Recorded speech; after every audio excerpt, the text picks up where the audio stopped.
as he's taken to another room and watch the player get electrocuted without mercy. That's What? 2 down and 8 more to go. Damn! Going back to What it is, guys, it is your boy, BlastphamousHD. I'm trying out this new accent.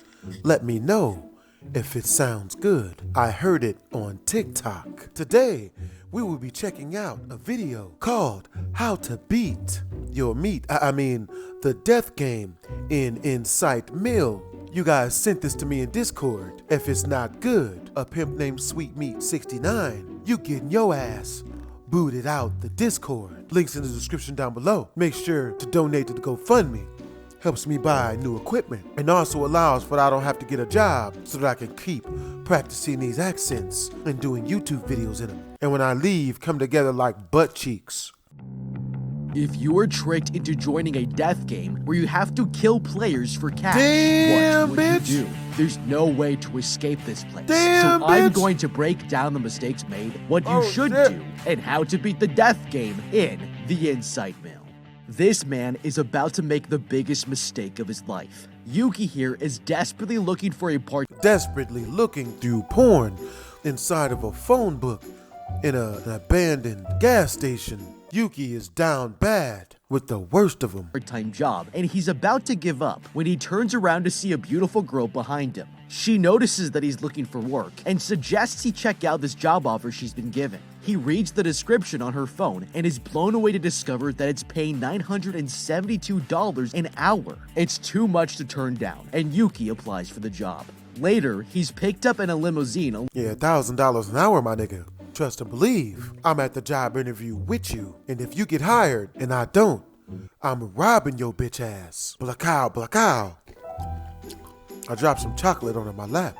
It's okay though, because we were still well within the 5-second rule. Any longer, and we would have had to switch to the 10-second rule. Along with the other applicants, and they're all excited to find out more, but they have no idea that it's going to be the worst experience of their lives. They arrive at a strange building bitch! far from the city, and all the passengers get out of the limos, but nobody comes out to welcome them. Something doesn't feel right, but with money on the line, they all head inside. Walking into the building, the group finds an empty lobby where a voice tells them to put all their belongings into the lockers. For the next 7 days, they'll be locked inside a research facility where psychological data will be gathered and everything they do will be monitored. The test subjects will be put through immoral situations, and this is their last chance to turn back. But everyone agrees to participate and head deeper inside the building. Put down in this comment section down below if you would do this for $1,000 an hour. No, I wouldn't. I could find easier ways of making $1,000 an hour. The group steps inside a luxurious dining room, but as the last person enters, the door behind them locks shut. Looking around the room, the group sees a countdown showing how much time they have left, Oh, but no. there's a strange number counting below it. None of them understand what it's for, but seeing that a meal has been prepared, they all sit down to eat dinner. Osako here suggests they all get to know each other, and they go around the room making introductions, but that's when they suddenly hear a voice on the PA, and realize it's coming from this figurine. It welcomes them to the experiment, and introduces a robotic guard that will be their only other companion for the next 7 days. A presentation suddenly starts playing, and explains the rules of this facility. First, everyone must stay in their rooms after 10 p.m., or else the guard will eliminate them from the game. The second rule is, if a crime happens, then they must solve it and find the culprit. The group will vote on who they think committed the crime, and if a majority agree, the criminal will be sentenced to prison, but there's one final rule. The game ends if 7 days have passed, or when only 2 survivors remain, and from this point on, things are going to get violent. Okay, this guy really— So they got them out here playing live action Among Us.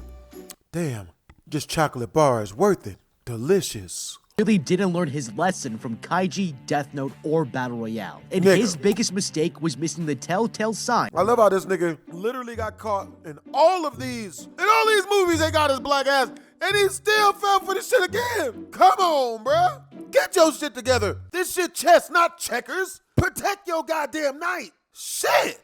Of a death game. First of all, if you're being offered $1,000 an hour, you have to assume that you're sucking dick. Gotta assume that's just out the gate. And believe it or not, there's worser things than sucking dick for money. You know?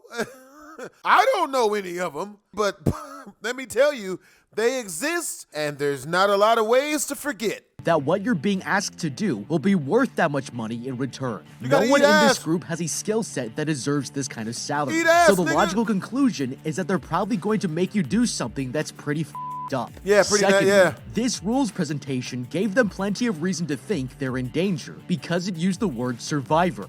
This is a clear indication that the losers won't make it out of here alive, and if we want to escape this place, we have to act on this information before everyone else. The first thing we should do is find every player's weakness like we're Sherlock Holmes, so we can take advantage of them when the shit hits the fan. You know what? That's exactly what I was about to say. I'm lying. I was about to say the first thing we should do is have sex with this attractive Asian girl, because you got to make allies. The more females that you give this dick to, the more those females want to be your friend and make sure I survive. That was my strategy in the streets. If you out in the streets giving out bad meat, then you get killed or set up to be robbed. That's what happened to my sister's father. Should have been pounding harder, bro. That's a morbid ass joke.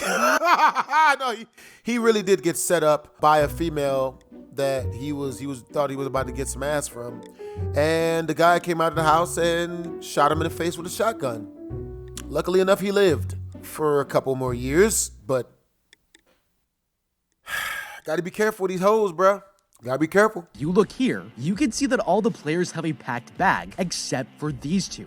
This is extremely suspicious because everyone knows that they're going to be here for 7 days. These two players are already acting like they have nothing to lose, and that makes them sussy like you wouldn't believe. Thankfully, they've both already given away more information than they realize. At the dinner table, this man's hand is shaking, and that's most likely a sign that he's an alcoholic. He introduced him. No, nigga, that's a sign that he might not be good at chopsticks. How are you gonna make that awful of a generalized judgment about someone so fast? Man, you saw that guy not be able to pee in front of people? Clearly a rapist.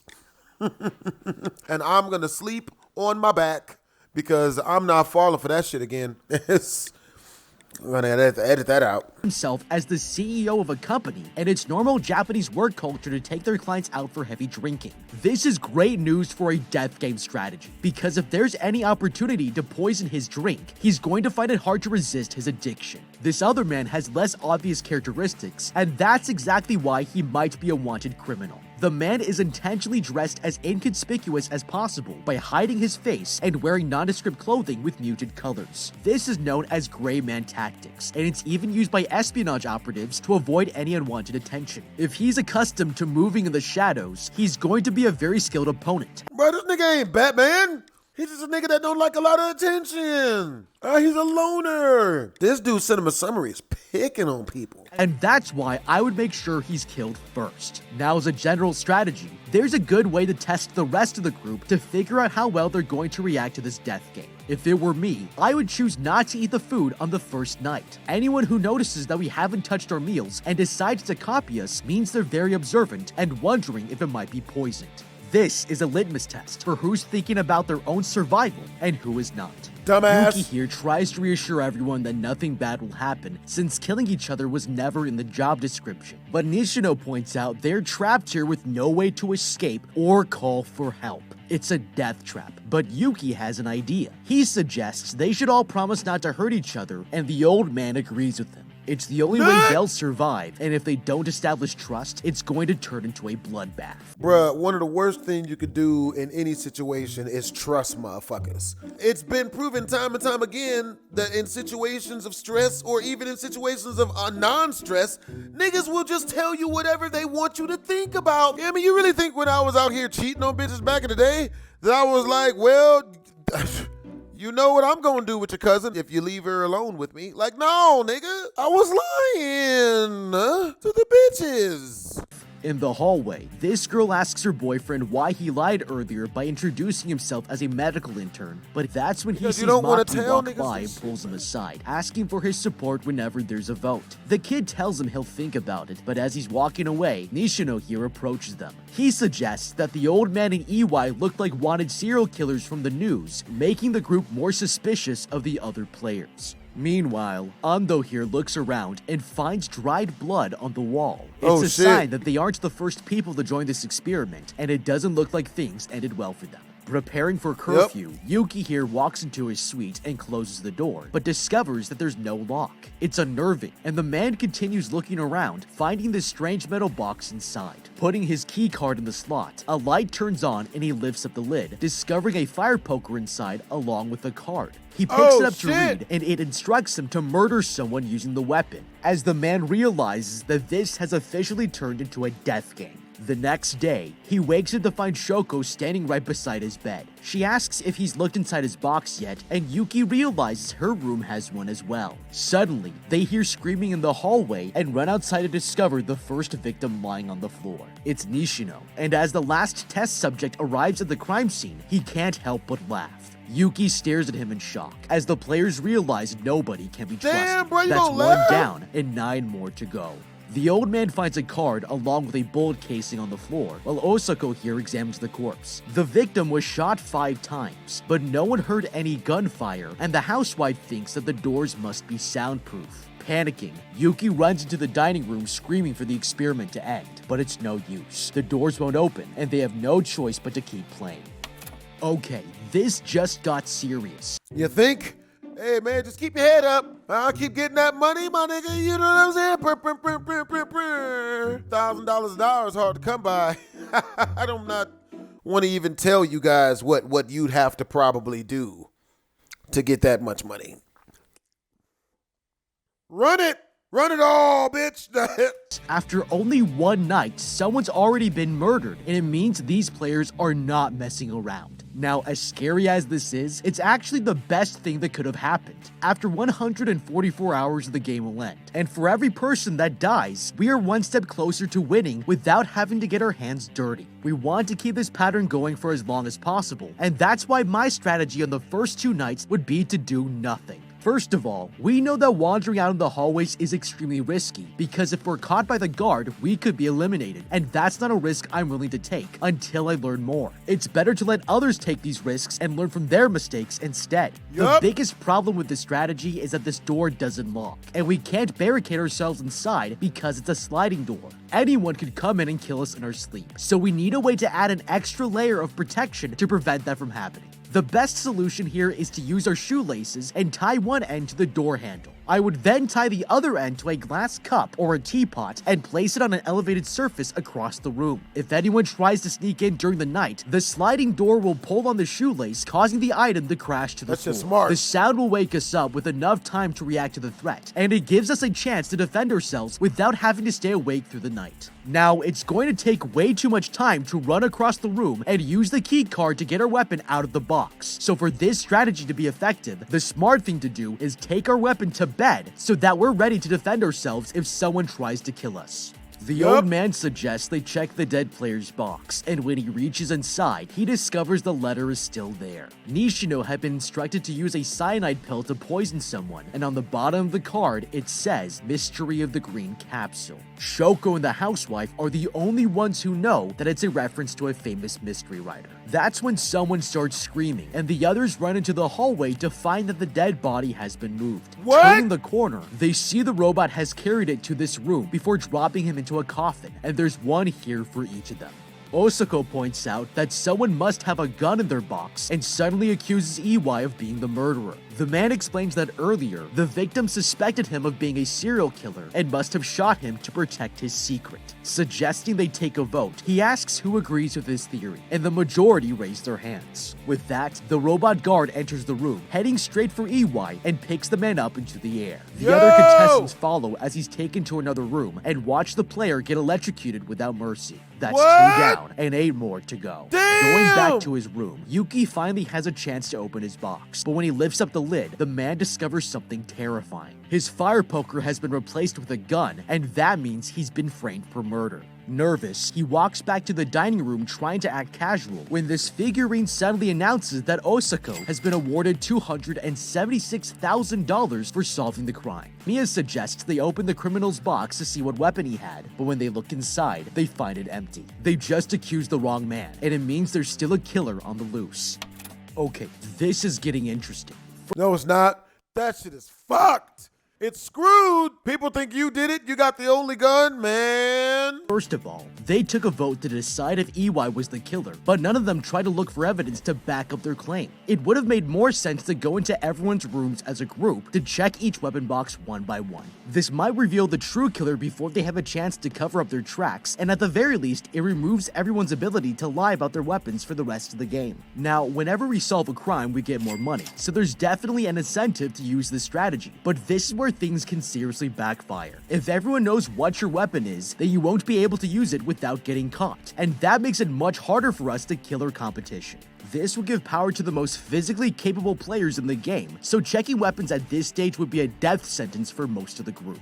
The good news is that whoever tried to frame Yuki is an idiot, because they just given him a major advantage. A gun is a huge upgrade from a fire poker because it's a ranged weapon and a lot easier to kill people with. If we can count on others to not check our weapon box, then being framed won't matter, and I'd make this trade any day of the week. Damn that. I love that trade, man, but you gotta keep that pistol on you, bro. Keep that on you, and don't keep one in the chamber either.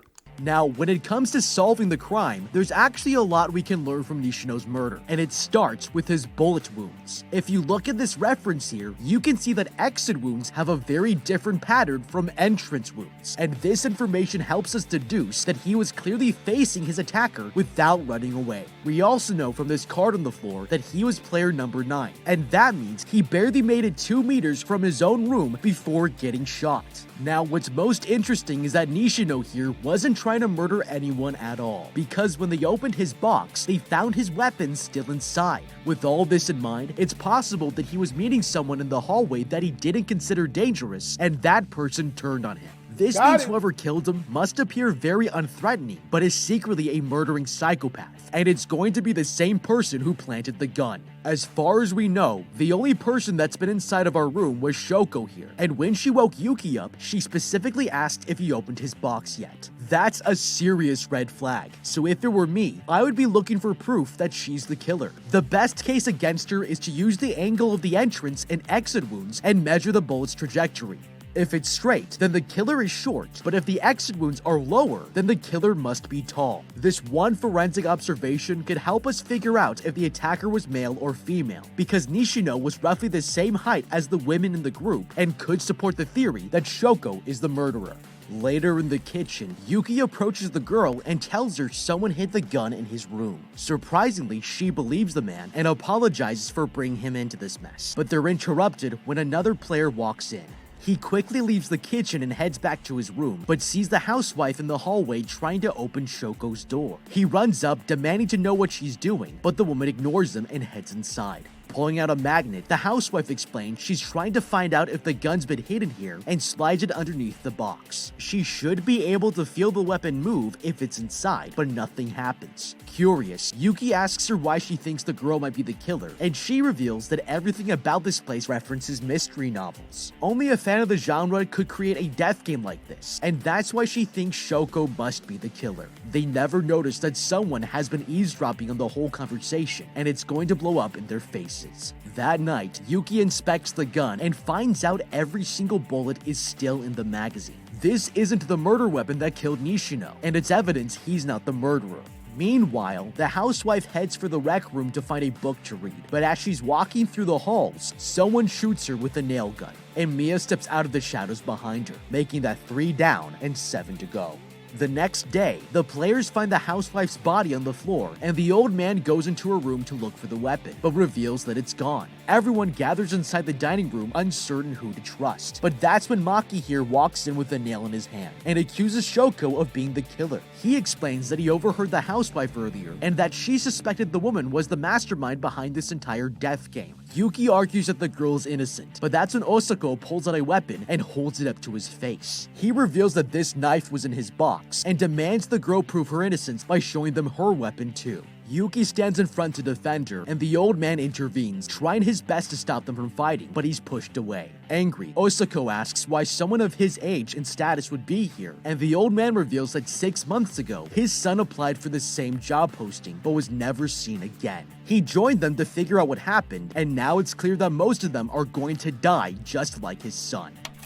Okay, Yuki is an idiot. He's literally falling for this girl in a death game, and that means he's not even considering her as a potential threat. I guarantee Light from Death Note here never would have put himself in this situation. This is a very dangerous dynamic, but Yuki had the perfect chance to get another player eliminated without drawing attention to himself. He's only known Shoko for 4 days, so if it were me, I'd let the group majority decide the woman's fate and lock her up. Now, time is running out, and we need to make sure we're one of the last survivors by the end of the week. The biggest advantage here is that we have a gun with a full magazine, but with 6 other players left, it's too soon to go on a killing spree. If you take into consideration everything involved in killing even one player, it's not as easy as it seems. Firstly, we need to avoid the guard, then we need to make sure everyone's in their rooms, and lastly, we will have to disguise which weapon we use to avoid suspicion in the morning.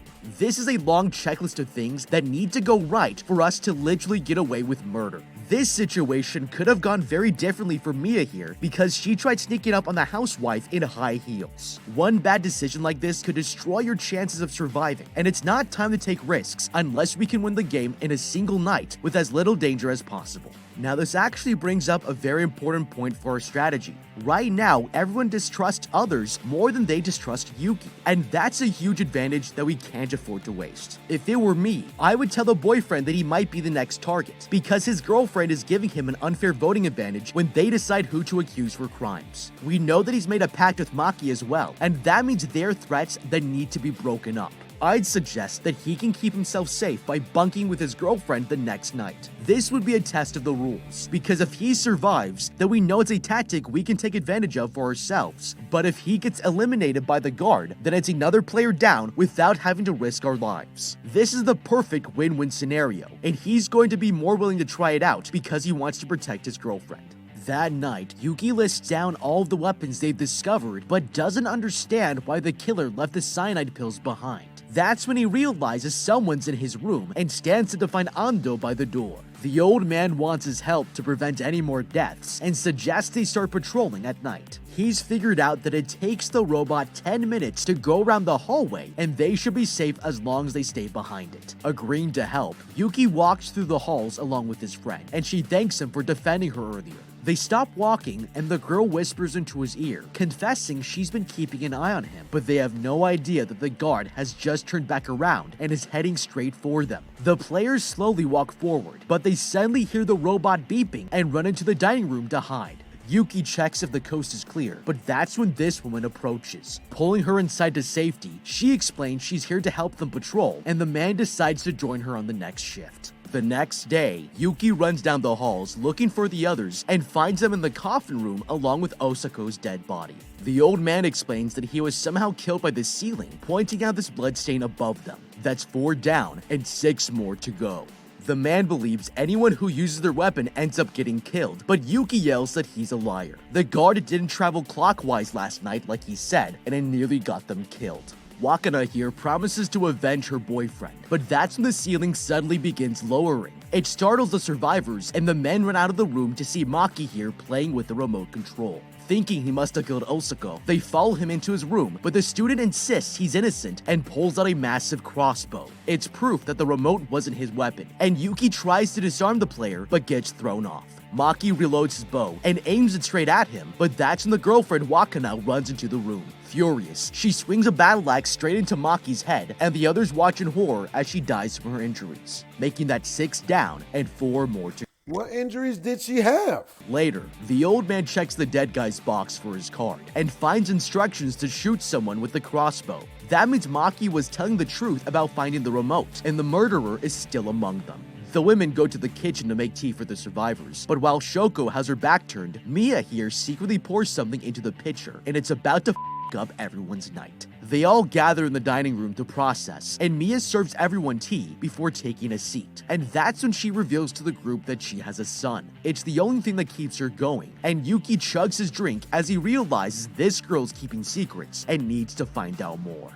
Okay, no one is thinking this through. Right now, there are only 4 players left, and we only need to eliminate 2 of them for this death game to end. This means there's a lot more incentive for people to kill each other, and the smaller the group, the less we should trust them. For this reason, only a complete moron would accept food or drinks being served by another player. It's incredibly risky, and we already know that Nishino's weapon was a cyanide pill, so it's entirely possible that someone else has a similar weapon, or might take Nishino's and use it against us. At this point, distrust becomes a legitimate survival skill, so if I were in Yuki's position, I would have immediately suspected that we were being played and refused the drink. Instead of sitting around drinking tea, the smartest thing to do at this point of the game is decide it's officially time to go postal. The rules never said that we can only attack people at night, and if we don't have to worry about being caught and eliminated by the guard, it makes things much easier. Earlier, there were too many players to attack during the day without it backfiring, but now that there's only 4 players left, this becomes the best strategy we have.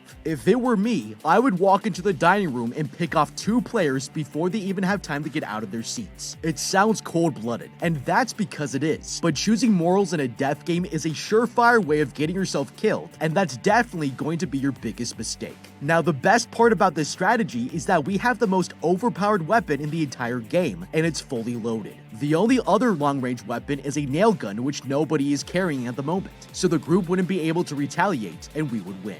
Yuki pays Mia a private visit inside her room and asks the woman about her son. She tells him that she joined this experiment because he needs a heart transplant and will only be able to pay for it if she wins. And that's when Yuki figures out that she must have killed the housewife. She has more to lose than anyone else, but he suddenly begins to feel woozy and collapses to the ground. The woman had drugged everyone's tea with a muscle relaxant, and there's nothing he can do to stop her as she takes out the nail gun from her box. She tries to kill him, but narrowly misses his head, giving Yuki an opportunity to push her over. He crawls out of the room as fast as he can and tries to run away, but he's too weak to escape. The man is going to die, but that's when the robot guard approaches them and warns the players to get back to their rooms. Taking his chance, Yuki pushes her away and finds cover in a nearby room before closing the door.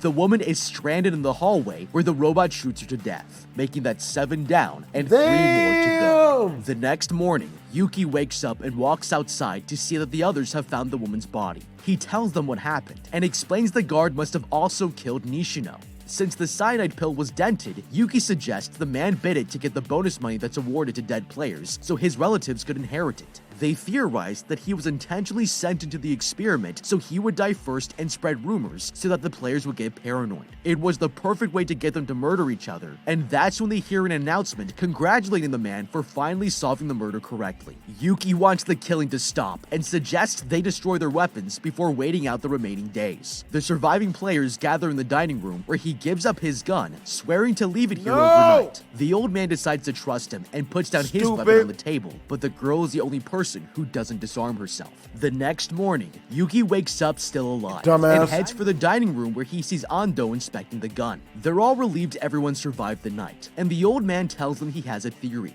Noticing this counter going up in number, he suggests that it represents the amount of people watching them, and the foundation running the experiment uses the money they gain from their viewers to pay the participants. Yuki refuses to kill for their entertainment and insists that they should agree to a truce, with no idea that someone is going to betray them all. Okay, Yuki is not learning his lesson. He's just agreed to a truce, but this might have been his biggest mistake. The problem is that this kid refuses to kill anyone, and the other players already know that he's way too trusting. The first night, he found Shoko in his room, but never questioned whether or not she might have tried to frame him. Then, he drank tea from one of the players and nearly got killed in the process. Now he's falling for the same trap by choosing to trust others, but this situation can still work to our benefit if we play our cards right.